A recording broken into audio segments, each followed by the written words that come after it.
Gente, tô aqui na obra hoje que eu vim acompanhar a instalação de ar-condicionado. E óbvio, como todas as obras, né, a minha não ia ser diferente, quer dizer, vai ser... Não, pera. What? Porque a casa de ferreiro, o espeto não é de pau. Mesmo o espeto sendo de pau... What? Não é de pau, não, calma. Ai, velho. Mesmo o espeto não sendo de pau. Cajueiro, espeto não é de pau. What? Mesmo o espeto não sendo de pau, a gente continua tendo os probleminhas de todas as obras, né? E agora, né, obviamente não ia ser diferente comigo, o que aconteceu? Posicionamento de ar-condicionado. A gente fez lá o projeto maravilhoso, ligou pra todo mundo, viu o que ia acontecer. Resumo da ópera, o insuflamento do meu ar-condicionado não ia gelar o suficiente pra sala de jantar. O que vai ter que acontecer? Eu vou ter que mudar a posição do ar-condicionado.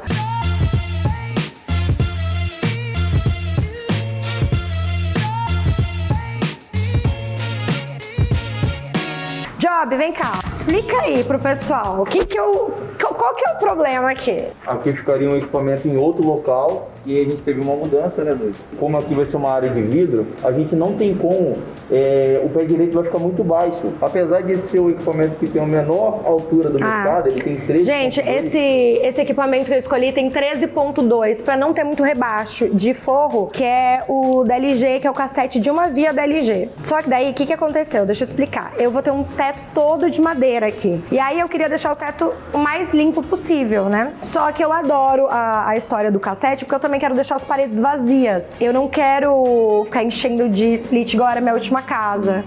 São splits grandes, aí fica esquisito, sabe? Tanto que tem uns vídeos que eu sempre faço na minha casa de hoje, que todo mundo fala, e esse ar-condicionado que fica aqui atrás, com uma máquina desse tamanho. Então eu queria jogar pro teto. Esse da LG só ocupa 13 centímetros, enquanto a maioria é 22, né? 20. Esse tem um ponto muito importante também, Dude, que ele tem um sensor de nível que impede que pingue água no ambiente. Então, gente, isso é super importante, que imagina o forro todo de madeiras começar a pingar. Não tem como. Deus me livre. Mas enfim, aí falando do problema aqui pra vocês, a gente viu que a máquina de ar-condicionado, né, a evaporadora, ia insuflar na viga. E aqui, como é a área mais quente da minha casa, que vai ser a cobertura de vidro, que é a sala de jantar, ia ficar uma sauna em dia de verão aqui, então dia de calor mesmo. E aí a gente tá mudando agora, em obra, o melhor lugar do ar-condicionado, né? Então agora com as máquinas que eu já comprei, que já estão aqui, ó, todas ali, a gente vai ter que reposicionar elas, e cada uma é de um modelo, porque eu sou dessas, eu não sabia qual escolher, eu escolhi uma de cada. Sou rica! Então assim, a gente pode fazer o que a gente solicitou aqui, certo? E aí centralizar o cassete de uma via. Tá, eu vou ter que mudar a iluminação ali. Isso. Gente, então, a gente tá mudando tudo agora. Não me mata, tá? Não fica brava comigo. Mas é que eu queria deixar o teto limpo. E aí aqui eu vou ter uma iluminação que vocês já viram no projeto que eu já soltei pra vocês. E eu vou colocar o cassete aqui, então não vai dar pra colocar a luminária, né? Mas aí eu vou ter que jogar lá pros lados, então. Porque aqui é o melhor lugar pra insuflar aqui, né? Vai ser extremamente funcional. E Tá. assim, se a gente centralizar ele, a iluminação acho que vai bater bem legal. Então o Articool vai pra lá, vai de parede mesmo. Aqui vem o cassete de uma via que vai insuflar pra cá. O raio em cima da porta. O raio-wall. Gente, olha que ótima a estrutura que eles deixam. Eles embalam tudo bonitinho. Ele vai chumbado na laje, ó, presinho na laje.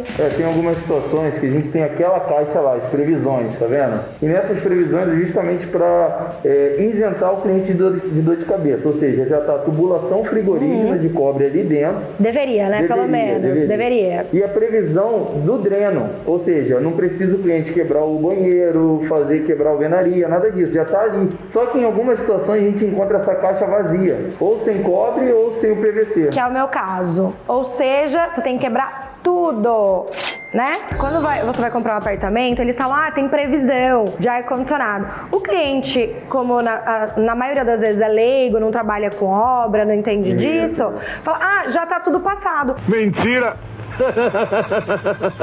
Aí chega a gente como escritório de arquitetura e fala, querido, então, lembra que eu falei do ar-condicionado? Você vai ter que gastar mais tantos R$1.000 para quebrar o banheiro, passar toda a tubulação de ar. E ele fala, não, mas já tem a previsão ali, você tá errada.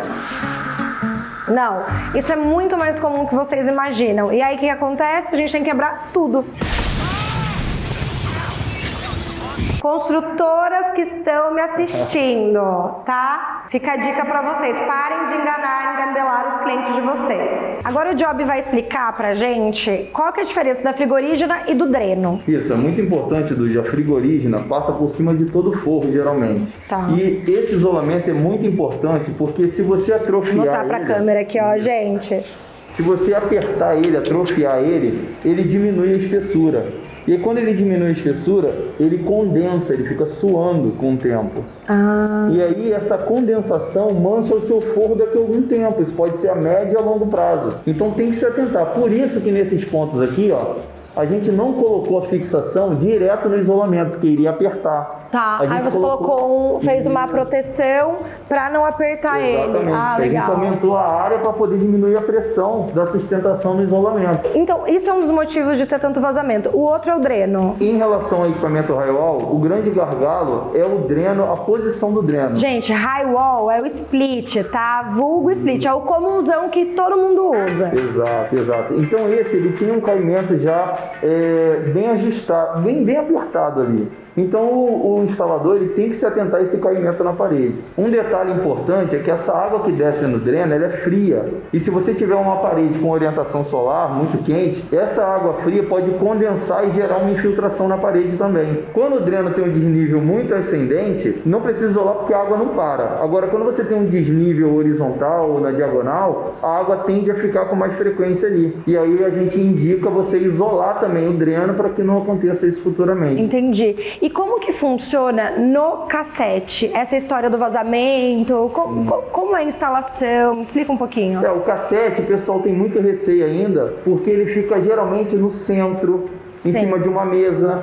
E aí ele... Que era o problema que eu tava tendo, gente. Eu não queria que ele ficasse muito em cima, muito visível ali, se desse alguma coisa, mas... Escutem a voz da experiência. Quando é instalado erroneamente, ele tende a dar problema. Qual é a primeira dica que eu dou? Isolar esse dreno. E a bomba do cassete ela é diferenciada, porque de fato ela tem uma bomba. Então essa bomba trabalha com sensor de nível. Se encher, a bomba aciona e liga e drena essa água para fora. Sim. E o mais impressionante é que esse cassete de uma via, ele drena a água com uma altura de até 75 centímetros. Se você colocasse ele colado no teto e quisesse furar para cima do outro andar e cair, você conseguiria fazer. Aqui em casa a gente vai fazer por onde a saída? Então, a gente vai colocar ele elevado, né? Tá. E aí, a gente eleva essa coluna e depois ele cai por gravidade. Legal, Então, no ralo que tá ali. Isso. No mais próximo. Possibilita de a água voltar, porque ele cai por gravidade. Então, assim, a bomba só drena na vertical e depois cai. Não tem possibilidade dessa água voltar. Legal, Entendeu? legal. E aí, gente, estão gostando da aula de ar-condicionado? Porque são coisas super simples, na verdade, mas como a gente sempre deixa na mão de profissionais, a gente acaba não vivenciando isso, né, tão a fundo. E é muito importante a gente saber, pra gente não ser enganado e pra gente entender quando o ar começar a vazar. Por que ele tá vazando, né? Não sei. Só sei que foi assim. Buscar um profissional que explique isso para o cliente, que oriente. Por exemplo, uma manutenção preventiva no ar-condicionado, ele altera diretamente na conta de energia. O cliente está pagando mais caro na energia. Então, assim, com esses equipamentos inverter, que tem uma redução de energia muito significativa, a instalação também tem que ser de uma maneira mais apurada, mais técnica, entendeu? Os equipamentos são ótimos, só que a mão de obra, a hora que você... Sempre o problema tá na mão de obra. Assim, já passei por várias com ar-condicionado, várias. Gente, para tudo! Vocês não estão entendendo o babado que é esse ar. Tira da caixa aí que eu vou mostrar. Esse aqui é o Arcool Gallery da LG, lançamento... Não, vocês não estão entendendo. Ele é como se fosse um quadro para você pôr na parede. E aí você pode trocar essa imagem. Então, sei lá, alguma foto sua de viagem, alguma coisa que você tirou, imprime e coloca aqui dentro. Ele faz as vias de quadro. E aí, por onde tá a parte que insufla, aqui na lateral, ó. Ele é um aparelho bem simples, né? Uma estética muito boa. E os insuflamentos dele saem pelas vias laterais. Então, assim, você nem percebe, só sabe que o ambiente está climatizado e não sabe de onde está vindo o ar frio, né? E você pode mudar aqui a imagem, a foto. Não, gente, isso aqui é demais, porque ar-condicionado é maravilhoso e tal, mas assim, tem alguns que são muito, né, feios, tipo o da minha casa. Os da minha casa antiga, porque os da minha casa nova, meu amor, eu escolhi tudo, eu escolhi um modelo de cada um, por quê? Porque eu acho que cada máquina combina com o lugar. Esse aqui vai pro meu quarto. Primeiro porque, na questão, esse aqui só pode ir até quantos BTUs? Até 12.000 BTUs. Então, até 12.000 BTUs. Aí, para um quarto, ele dá conta. Aqui na sala ele já não daria. Tanto que eu queria colocar ele aqui na sala, imagina, ia ficar um super quadro e tal, mas aí não ia dar conta na questão dos BTUs. Aí ele vai pro meu quarto, é que eu vou colocar uma foto minha de viagem, alguma coisa com mar, porque eu amo. Esse ar-condicionado, vocês não estão entendendo, ele tem Wi-Fi. Então, eu posso ligar ele pelo celular. Agora ferrou, né? Perfeito. Amei, amei. Por exemplo, você põe alguém para fazer uma intervenção na sua casa. Por exemplo, a diarista veio limpar. Mas aí como que eu vou ligar à distância? Pelo celular, smartphone. Você liga on, é o seguinte, você está no trabalho e quer chegar em casa e já climatizar o seu quarto, não esperar aquele tempo. Gente, ele é quase uma automação, né? Uma automação embutida. É uma automação. Exato. Ai, que animal! E também se vê uma pessoa na sua casa, não tem que ligar um ar-condicionado e a pessoa ligou, tá consumindo sua energia, você consegue do trabalho. Falo, gente! Opa, ligaram o meu ar, toma aí, você vai lá e desliga. Muito bom. Ai, desculpa.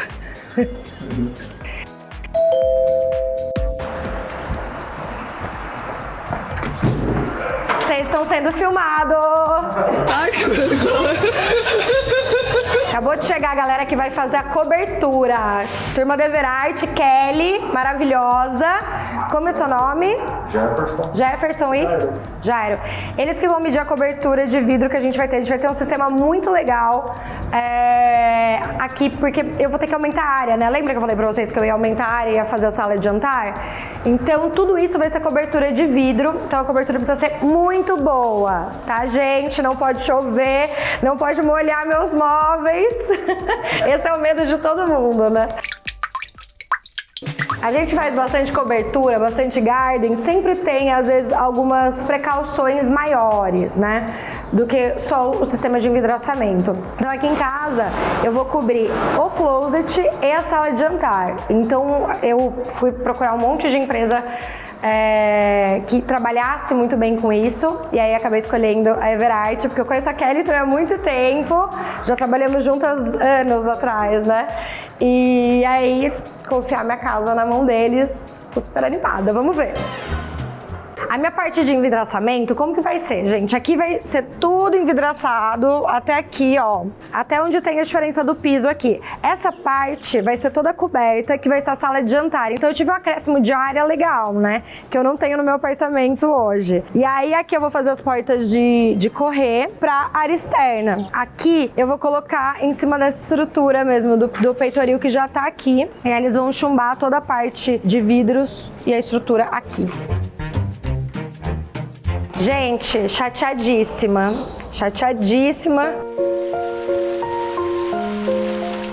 que o prédio não entrega com pingadeira de granito, tá? Eles entregam com isso aqui, ó.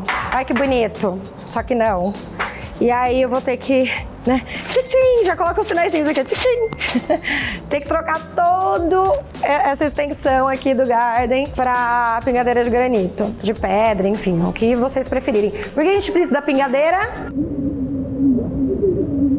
Porque quando chove, pra não manchar a parede. E eu não vou ficar com esse negócio horroroso pra dentro da minha casinha linda. O que mais que eu posso falar no meu vídeo de hoje? Caída de cobertura, vamos lá.